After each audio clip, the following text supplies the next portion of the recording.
Olá, pessoal, tudo bem? Oi, pessoal. Hoje eu acho que é bom a gente até começar de um jeitinho diferente aqui, né, Tati? Convidando vocês para o curso que a gente vai fazer na PUC. Não sei se vocês já viram no nosso último vídeo, se vocês já viram no nosso Instagram, mas já vamos começar convidando vocês para que não chegue lá no final e às vezes acho que a gente está nas despedidas e pule essa informação importante. Então, quer falar um pouquinho mais até, Tati, sobre? Vou falar um pouquinho então, gente. É um curso de 10 horas que vai ser dado online, então, para alcançar mais pessoas, né? Porém, ele é online ao vivo, então ele é síncrono, como a gente chama. A gente vai estar ao vivo interagindo com vocês. Também com o intuito de alcançar mais pessoas, a gente resolveu colocar sexta e sábado o curso. Tem uma sexta e 2 sábados de manhã para completar 10 horas. Porque a gente sabe que a vida de todo mundo é corrida e todo mundo tem seus compromissos e acaba que noite e final de semana são melhores horários no geral, né? E Uhum. sexta a gente sabe que é um dia que os terapeutas trabalham menos, normalmente. Tem, claro que tem variações, mas estatisticamente a gente tem que trabalhar menos, então é uma possibilidade para alcançar mais pessoas. Isso, o curso, então, ele terá esse caráter introdutório da parte teórica e prática também da terapia de aceitação e compromisso. Nós duas daremos. O curso vem com a certificação pela PUC aqui do Paraná, e Uhum. ex-alunos de graduação e pós-graduação graduação também conseguem 10% de Isso. desconto na realização da matrícula do curso. Isso aí, alunos e ex-alunos. Então, o curso vai ser em maio, né? Então, ele inicia no dia 15, que é a sexta-feira de noite, das 19 às 21, e ele fica em 2 sábados, no dia 16 de maio e 23 de maio também, das 8h30 ao meio-dia e meio. Então, só para vocês saberem, as inscrições já estão abertas. Agradecemos quem já está inscrito, né? Que a gente ficou feliz em saber. Já temos um número bom de pessoas inscritas. Então, obrigada quem já está apoiando a gente. E quem tiver interesse, as inscrições estão abertas. Isso, depois a gente vai deixar o link aqui para vocês, quem tiver mais interesse, dar uma olhada, ver valores, forma de pagamento, que dá para parcelar também, até 2 vezes, se eu não me engano. Enfim, depois a gente deixa aqui. Mas vamos para a nossa temática do dia, né? Que a Isso gente pensou aí. em trazer mais sobre como a arte trabalha com a depressão. E isso acho que é um tema que a gente ainda não trouxe aqui no canal, então a gente não trouxe nem como um tema assim adjacente a outros, né? Acho que a gente não falou de depressão ainda aqui, então acho que é bem interessante a gente trazer esse tema nessa linha ainda de vídeos mais temáticos. Então vamos começar a falar um pouquinho sobre esse quadro aí clínico que traz bastante sofrimento, bastante dificuldade para as pessoas, que é a depressão. Eu acho que quando a gente fala de depressão, a gente tem aí um sofrimento significativo, coisas que deixavam, perdem o valor reforçador para os indivíduos, então aquilo que eu gostava muito de fazer agora tem um valor reforçador menor, ou nem tem mais. E como fica difícil fazer qualquer coisa, né? A gente diz que aumenta o custo da resposta. Qualquer coisa a mais que eu tento fazer, qualquer coisa que eu estou me engajando, fica cada vez mais difícil. Isso são características que fazem parte da depressão em si. Sim, então acho que é até bom, né, Tati, a gente falar um pouquinho dos sintomas, porque às vezes tem alguns que passam até despercebido, né? Então a gente começa a notar a depressão com a alteração do sono, ou para mais ou para menos. A gente começa a observar com a alteração da fome, da alimentação, ou para mais ou para menos também. O que pouca gente às vezes consegue identificar que é a irritabilidade. Então, irritabilidade também faz parte de um sintoma depressivo. Também perda de interesse e motivação para coisas que antes gostava, costumava fazer, passa às vezes maior parte do tempo deitada, vai se afastando de uma vida social, choro frequente e o aumento de muitos pensamentos depreciativos. Isso aí. Pensamentos negativos no geral, sobre a própria pessoa ou sobre a vida como um todo, né? Eu acho que, e além, eu acho que de irritabilidade, pode aparecer também um quadro em que a pessoa fica hiperqueixosa, então, Uhum. reclamando bastante das coisas, até influenciado por essas visões negativas do mundo, das fusões cognitivas que aparecem, os pensamentos ali, olha, que tudo é ruim, que tudo é difícil, que pode ser sobre o outro, sobre o mundo, sobre as situações ou sobre ele mesmo. Eu acho que são características do quadro depressivo, mas também é importante dizer que todo mundo tem sintomas depressivos, em alguns momentos da vida, mas isso não caracteriza uma depressão. Assim como os outros quadros clínicos, para ser caracterizado como uma depressão, isso tem que ser persistente e a Por longo. mais de 4 semanas, se eu não me engano, né, Tati? Então, se eu me sentir mal, todo mundo vai ter um dia difícil em que vai se olhar e vai olhar para o mundo de uma forma negativa. Eu acho que eu não sou tão legal assim, eu acho que eu sou uma pessoa ruim, né? Eu acho que faço tudo errado. E vai olhar para as pessoas também dessa maneira. E só que se vão caracterizar um quadro depressivo, normalmente esses sentimentos, esses pensamentos passam. E quando a gente fala de uma depressão, normalmente eles são muito mais persistentes. E limitantes, né? Porque limita a possibilidade de engajamento da vida da pessoa com o que está acontecendo no agora. Isso mesmo. Então, acho que são algumas coisas importantes para a gente falar ali, porque como a gente já disse nos outros vídeos, inclusive no nosso primeiro vídeo aqui, o sofrimento é inevitável. Porém, no quadro de depressão, o sofrimento ele tem um impacto significativo na vida do indivíduo, é muito intenso.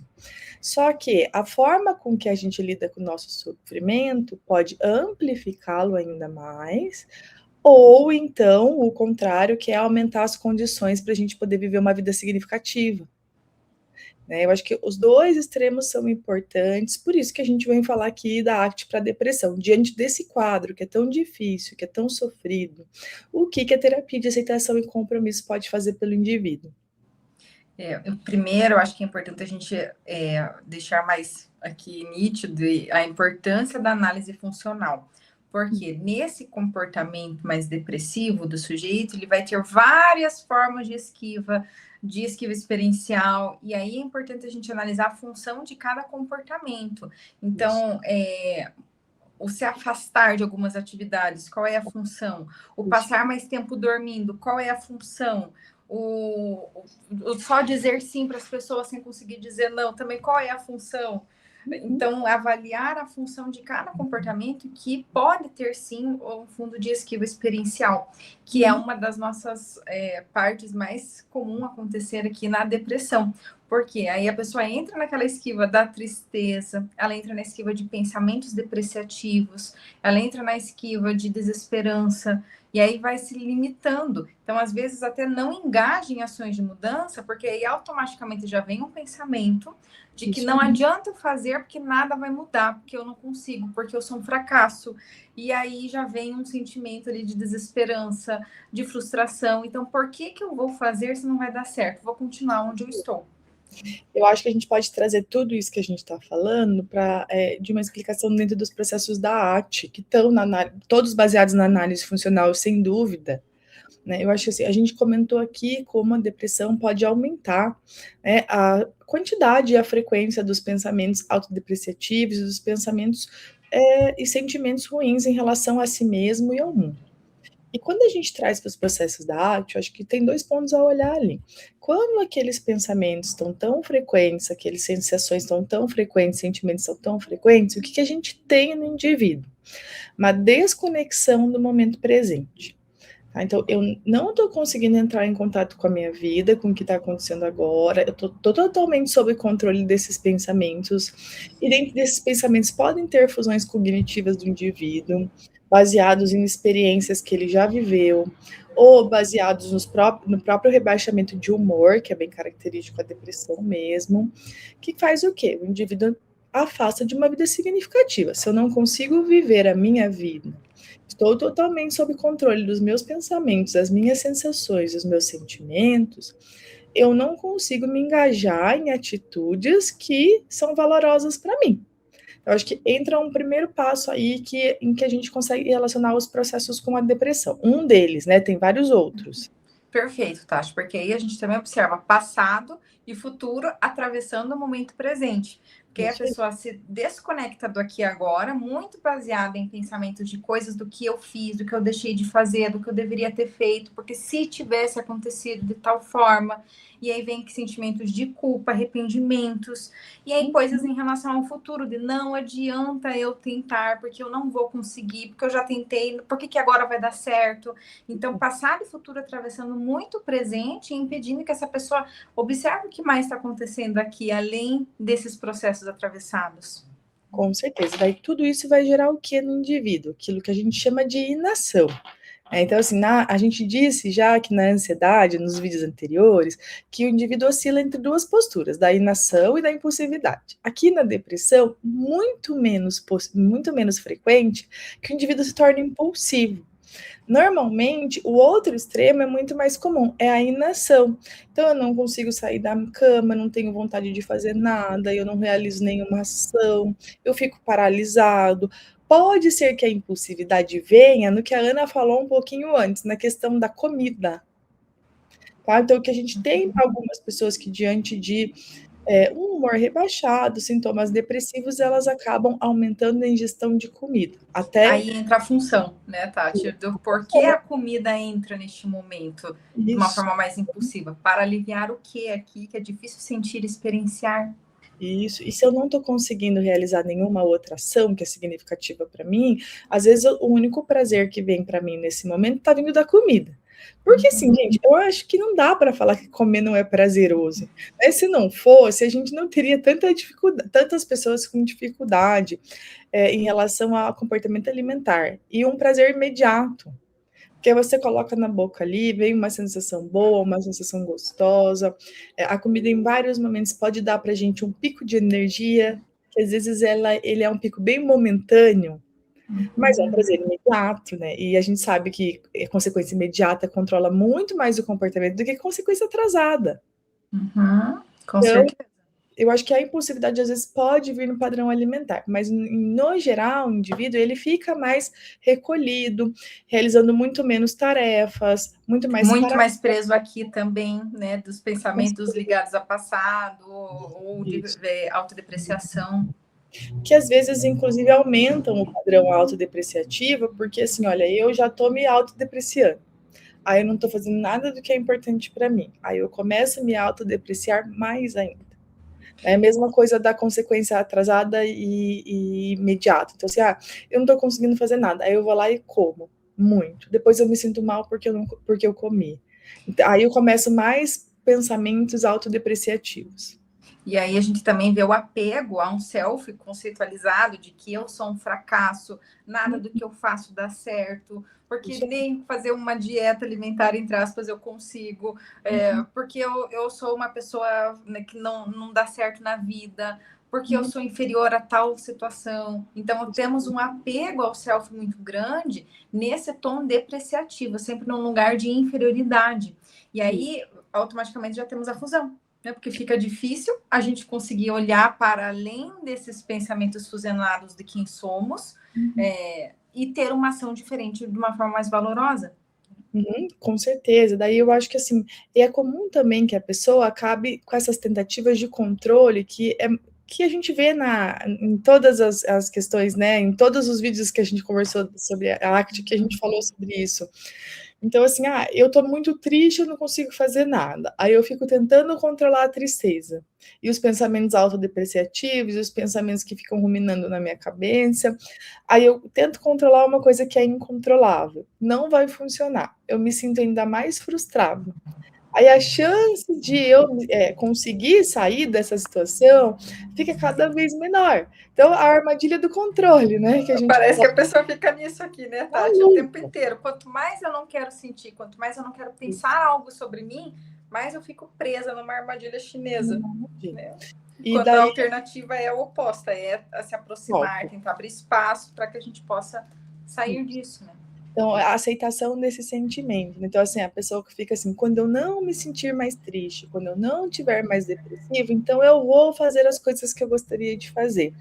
Então, a gente trabalhar essa aceitação. Olha, nas condições que eu estou agora, com essa sensação, com esse sentimento, o que eu dou conta de fazer que é significativo para mim? E por que eu falei o que eu dou conta? Porque também não dá para esperar que um indivíduo que está sofrendo bastante, de um dia para a noite, de uma hora para outra, faça muita coisa. A gente tem que pensar de forma gradual, né, Tati? Quais são pequenos passos, pequenos degraus de uma escada para essa pessoa conseguir. Eu acho que isso também é importante para o terapeuta, abrir espaço em si do desconforto das propostas a serem passadas e feitas pelo cliente. né? E Porque a gente também precisa avaliar de uma forma que seja possível ele fazer. Senão nós dois vamos ficar frustrados, eu e o cliente, né? Então, avaliar essas possibilidades para que o terapeuta também abra um espaço para o seu próprio desconforto da fala mais queixosa, das inações, e trazer esse lado de tal. Isso também faz parte da sua existência, né? Isso também faz parte do seu eu. Aí ampliar a percepção sobre si. Lembrando que sempre é a função do terapeuta, né? Acrescentar mais função a um estímulo. Então, trazer outras formas dessa visualização, talvez de um self como um conceito, não somente um self conceitualizado, que mais faz parte de mim, que mais faz parte da minha existência humana. Isso inclui sentimentos, isso pode incluir adjetivos, histórias, que não precisa ser apenas de uma única forma, única perspectiva. com certeza. Aí acho que a gente pode estar juntando, deve juntar a arte com a ativação comportamental, né? No sentido Com assim, certeza. quais são os pequenos passos? Primeiro, o indivíduo tem que saber o que, que ele gostaria para a vida dele, o que, que ele tem de valores. E eu acho que nas próprias queixas dele, ou ruminação de pensamentos, a gente pode descobrir um pouquinho sobre isso. Porque o que, que ele está dizendo que não está legal na vida dele, o que, que ele gostaria que fosse diferente, que ele não está dando conta de fazer hoje. Eu acho que dali a gente consegue extrair alguma coisa que é valorosa para o indivíduo. Que por mais que ele não está conseguindo, ele sente muito por não estar. Uhum. Ou ali eu acho que a gente pode tirar coisas que são valorosas, que ele queria estar fazendo. Por trás da dor sempre vai ter um valor, né? Então acho que a gente consegue acessar, ou pelo menos começar a ter uma ideia. Né? E mesmo que assim, ó, for uma coisa que seja bastante difícil para ele, e aí que ele quer muito atingir, então como é que a gente pode dar passos para isso acontecer? Como é que a gente pode viabilizar isso se tornar o custo da resposta para fazer isso se tornar um pouquinho menor, para que ele dê conta? Sabe que eu não costumo muito, por questões de ajudar a desenvolver repertório mesmo, às vezes fazer coisas pelo paciente, fazer muitas coisas pelo paciente fora da sessão, porque assim isso, na verdade, é um treino, porque assim, a gente torce pelos pacientes, a gente quer que eles melhorem, então, às vezes a gente quer fazer coisas para ajudar eles, e fazer muitas coisas. Só que, se eu faço muito pelo outro, ele não adquire repertório de fazer sozinho. Agora, no caso de pacientes que estão extremamente deprimidos, às vezes eu ajudo algumas coisas para poder diminuir o custo da resposta para ele fazer. Não seria eu fazer por ele, mas, assim, às vezes viabilizar algo, conseguir um telefone para ele ligar, por exemplo, porque se ele tiver que pegar, procurar o telefone, pesquisar, depois ligar, depois marcar um psiquiatra, por exemplo. O Talvez custo ele da não. resposta pode ser alto, né? Ou às vezes, para esses tipos de pacientes que o custo da resposta está muito alto, eu costumo ajudar pelo menos um dos passos. Então, olha, eu consigo um telefone para a pessoa, eu consigo uma indicação, né, ou uma informação que a pessoa precisaria para viabilizar algo que é valoroso e importante para ela, porque que eu acho que tem essa função para mim, diminuir o custo da resposta para alguém em que está muito difícil fazer tudo na vida dessa pessoa. Uhum. Sim. E aí eu acho que a gente também tem que sempre cuidar para essa parte das ações serem ligadas aos valores. Então, valores, ele vai entrar num ponto-chave aqui também para a depressão, porque uma pessoa deprimida, ela vai se afastar de uma vida com significado.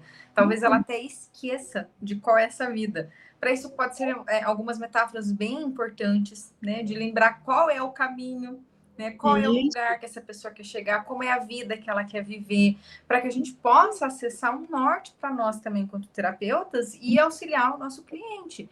Então, levantar valores e, a partir de então, começar a desmembrar ações comprometidas de semana após semana, usando também, aliando com a ativação comportamental, que vai dar para nós, acho que ali um manejo clínico e acho que é acessível, eu diria, né? Porque essa pessoa ela também não se sinta, às vezes, muito cobrada e a gente seja mais uma audiência punitiva da vida dela. Isso. Ou então faça algo, né? Que às vezes a gente quer direcionar ações, quer ajudar o indivíduo, se a gente não está muito claro os valores, a gente pode fazer algo que se assemelha a muita coisa que as pessoas, às vezes, rede de apoio tenta fazer fora, e que em vez de ajudar, atrapalha, que assim, vai fazendo coisas para a pessoa para direcionar ela a um caminho que a rede de apoio acha que é importante, né? Mas sem tocar e sem trabalhar se essa pessoa também acha. Então, às vezes, ela vai colocando ela em caminhos ou em situações aos quais não são valorosas para ela. Então, em vez de ajudar, eu sei que a intenção é ótima, E a gente tem que tomar cuidado, nós como terapeutas, para não fazer a mesma coisa. Às vezes a intenção é ótima, mas em vez de ajudar, a gente está levando para a pessoa para um lugar onde ela não quer estar, né? Então, e aí entra a nossa parte, né? O que sou eu, o que é meu cliente, o que eu, Ana, faria, o que eu, Ana, gostaria, que talvez é diferente do que ele gostaria e faria. Então também entra a abertura aqui novamente na nossa parte. O que eu, né, acho que é melhor para ele, mas o que ele acha? O que é importante para a vida dele? Que talvez para mim seria diferente, por conta de diferença de valores mesmo, sem nenhuma conotação moral, porque cada um tem um lugar onde se encontra, né, onde vive uma vida significativa que é diferente do outro, tudo bem. Então, eu acho que esse é o ponto que a gente tem que tomar bastante cuidado, para não deixar a pessoa ali, para não favorecer com que esses sentimentos, essas sensações permaneçam a longo prazo, para que a pessoa continue vivendo uma vida que não é significativa. Ou às vezes, Tati, um desafio assim que eu às vezes caio, né? Eu preciso ficar atenta para não reforçar comportamento e problema, que entra no que você disse. Às vezes, na tentativa da gente querer ajudar a pessoa, porque ela é importante para nós, porque a gente está se comovendo com a situação, a gente quer ajudá-la a sair daquela situação difícil, a gente começa a fazer coisas no lugar dessa pessoa para aliviar o nosso desconforto, para às vezes ir na direção de um self que a gente não gostaria de ser enquanto terapeutas. E aí a gente reforça sem querer o comportamento da pessoa de dependência, de inação, de várias coisas. Então, por isso que é importante a gente olhar para nós. Né? E acho que um outro ponto é quando a gente fala do momento presente. Além da gente, enquanto terapeuta, se observar nesse momento, tá, o que sou eu, o que é ele, também entra, né, a parte de colocar a atenção flexível do presente para o futuro também de uma forma intencional, para trazer uma perspectiva de futuro e de mudança. Então, ensinar a pessoa a ir para o futuro numa intenção de planejamento, numa intenção de visualização de como seria uma vida diferente e ensinar ela a voltar para o presente, que é onde a vida está acontecendo. Então, entra muito do papel do terapeuta.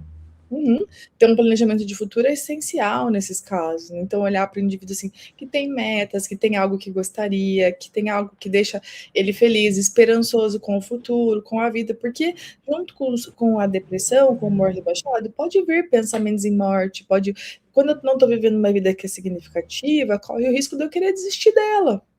Então, ter um planejamento de futuro, ter algo para o qual eu gostaria de mobilizar para fazer, é extremamente importante nesses casos. Algo que me segura que é um fator protettivo, até para tentativas de suicídio, que podem estar relacionados a casos mais graves de depressão. Então, eu acho que a gente precisa falar sobre isso também, né? O que eu consigo, como eu acesso o valor, por isso que é tão importante, como eu acesso aquilo que é valoroso para ele, algo que ele gostaria de chegar, mesmo que a longo prazo, como que eu viabilizo isso com passos pequenos, um passo de cada dia, né? Com as pequenas vitórias que o indivíduo pode estar conseguindo, que às vezes no primeiro dia vai ser ele levantar da cama e fazer uma refeição, né? Às vezes vai ser isso. Vai ser uma refeição, organizar um pouco o ambiente, conseguir tomar um banho, escovar os dentes. A gente parte de coisas pequenas. Bem pequenas. Às vezes, num dia vai ser conseguir mandar uma mensagem para alguém, porque aquilo vai viabilizar algo que é significativo para ele, mas que é difícil também. Então, é por isso que é bem importante a gente olhar para isso, acessar esses conteúdos, saber que mostrar o indivíduo ficar ciente que mandar aquela mensagem está aproximando de uma vida significativa, daquilo que ele gostaria na vida dele. Daí, aos poucos, talvez naquele momento, o sentimento não seja prazer, mas o sentimento seja satisfação porque eu consegui. Até porque uma das coisas da ativação comportamental é não esperar a motivação vir, a vontade vir, a força, né, do querer vir, mas sim agir ainda desmotivado, agindo ainda sem ter vontade de fazer algo, agir ainda relutando e não querendo. E aí veja como dá espaço para a arte, né? Ainda sentindo todo esse desconforto, ainda sentindo todo esse mal-estar, como é ter ações que me aproximam de uma vida que eu realmente gostaria de viver? Isso. Mesmo que pequenas, mesmo que divididas em vários passos. Ah, mas eu só mandei uma mensagem, sim, mas você percebe como isso te aproxima de conseguir resolver aquele problema, aquela situação que está pendente há bastante tempo, e que estar pendente te incomoda, te traz sofrimento.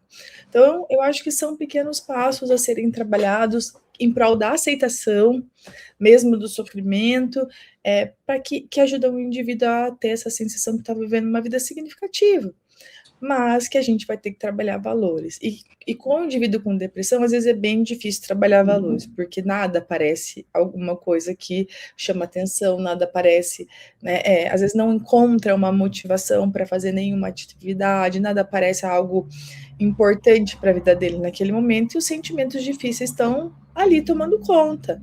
E daí a gente parte também de um ponto, Tati, isso foi bom quando você disse, talvez é difícil encontrar um valor de uma vida de agora em diante. Aí a gente parte do que já funcionou, do que um dia já fez efeito reforçador, já foi valoroso para essa pessoa. Pode ser que tenha mudado hoje, mas a gente tem que partir de onde já deu certo. Então, a gente resgata informações com essa pessoa. O que ela fazia antes que era prazeroso? O que ela sentia que trazia vitalidade antes no passado? Quais eram áreas da vida dela, atividades, que ela sentia esse senso de vitalidade. Então, a gente parte do ponto do que um dia já foi reforçador. Pode ser que hoje tenha mudado algumas coisas, mas a intenção é se aproximar o mais sabe, próximo ali do que a gente conseguir, do que um dia já foi significativo e trouxe essa vitalidade para a pessoa. Isso, e se aproximar, eu acho que é importante, daí a gente volta para a análise funcional, é mais importante se aproximar funcionalmente, não necessariamente topograficamente. Isso. Né? Porque às vezes a gente vai se aproximar de algo que a pessoa já fez no passado e que agora não faz mais sentido para ela, né? Então, mas que tenha, a gente pode encontrar outras coisas que tenham a mesma função, não necessariamente seja a mesma coisa. Então, às vezes, assim, a pessoa tem um valor muito grande no social, nas relações interpessoais, estar próxima a alguém, e às vezes pode ser que no passado ela conseguia isso numa balada, e que não necessariamente seja isso nesse momento que vai fazer sentido para ela, mas que existem outras formas funcionalmente de ter relações próximas com outros indivíduos. De acessar a amizade, diversão, lazer, que está incluído talvez nesse combo aí de balada. Isso, por isso que é importante a gente entender funcionalmente aquilo que já funcionou no passado, ou aquilo ao qual a pessoa se queixa de não estar conseguindo mais fazer, que vai ser um trabalho difícil para o terapeuta, e até quem ainda não assistiu, assista ao vídeo de valores, porque eu acho que linka com isso também, como ajudar o paciente a identificar, porque alguns pacientes vêm com os valores muito claros, outros não, outros vêm totalmente sem nenhuma clareza de que é importante para eles. E pessoas com humor mais deprimido, isso é muito comum mesmo, não ter uma clareza. Até porque o pensamento de que nada vai funcionar, aquela fusão está tão forte que fica difícil ver para além disso. Isso aí. Então, os processos da arte aqui não tem nada de diferente se a gente parar para pensar. São focos talvez um pouquinho maiores, mas um terapeuta com uma base na arte consegue trabalhar muito bem dentro dessa temática da depressão. Então, veja, abertura para sentimentos, pensamentos desconfortáveis, sensações físicas desconfortáveis, um olhar para a desfusão do que mais está acontecendo aqui além do que minha cabeça está me contando. Estou tendo um pensamento, né, ou observar a fusão ligada a um self já conceitualizado, de que eu sou um fracasso, nada do que eu faço dá certo, porque eu sou isso, sou aquilo.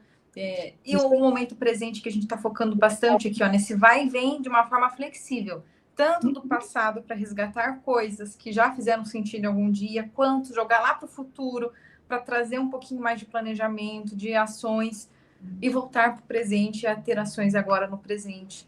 Né? E aí os valores com as ações comprometidas sempre de uma forma de gradual, nada também muito abrupto. Né? Isso aí, então a gente acabou trabalhando praticamente todos os processos ali relacionados como isso influencia em flexibilidade psicológica, e trabalhando nesses processos como a gente pode ajudar o indivíduo a ser mais flexível e melhorar os sintomas, as sensações, diminuir o sofrimento percebido dele, né? Eu acho que é esse o processo, então, da arte com a depressão. E aí eu acho que só trazer aqui também, tá, algo importante, que se o terapeuta avaliar risco de vida para este paciente devido ao quadro depressivo, é importante tomar algumas medidas, né? Como recorrer a um psiquiatra, né? A um suporte, né? Uma rede de apoio, aumentar, fortalecer a rede de apoio dessa pessoa, porque geralmente ela está isolada. Às vezes, avaliar familiares ou pessoas do contexto, se é necessário a gente fazer uma psicoeducação com essa pessoa, informar sobre. Né? Então, também tem outras coisas a mais aqui que envolvem um risco de vida que a gente precisa tomar um cuidado, mas inicialmente consultar já um médico especialista para auxiliar. Eu acho que alguns terapeutas ficam, quanto que é a hora? Quanto que é a hora? Risco de vida já não tem nem que esperar.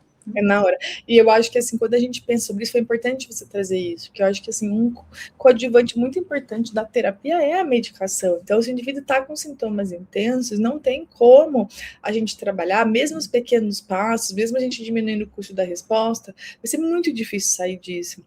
Então, assim, se não tiver uma ajuda medicamentosa, que o remédio não vai fazer milagre nenhum, não vai tirar a pessoa totalmente da depressão, mas vai fazer com que aquilo que não estava sendo mais reforçador aumente um pouquinho o valor reforçador para que ela possa conseguir fazer algo, diminui o custo da resposta de algumas atividades. Então, o antidepressivo, ele está aí para isso. Não é só o antidepressivo, a pessoa, mas ele ajuda a pessoa a agir, conseguir sair da paralisia, da inação, o que é algo que é extremamente importante no tratamento da depressão. Então, esse trabalho em conjunto com a psiquiatria, né, em caso de pensamentos suicidas também, ou planejamento com família, rede de apoio, é essencial. Acho que isso é uma coisa que não dá para deixar de falar. Isso mesmo. Mas então tá bom, gente. Acho que terminamos mais uma temática para vocês hoje. Agradecemos a participação de todos, né? Obrigado por nos acompanhar em mais esse vídeo. Isso. E não deixe de comentar temas que vocês também gostariam aqui, né, nos comentários ou nos vídeos anteriores ou no nosso Instagram, de quais outros temas que vocês gostariam que a gente trazesse aqui para vocês. Isso mesmo. Obrigada, então, pessoal. Até a próxima. Até, um beijo. Tchau, tchau.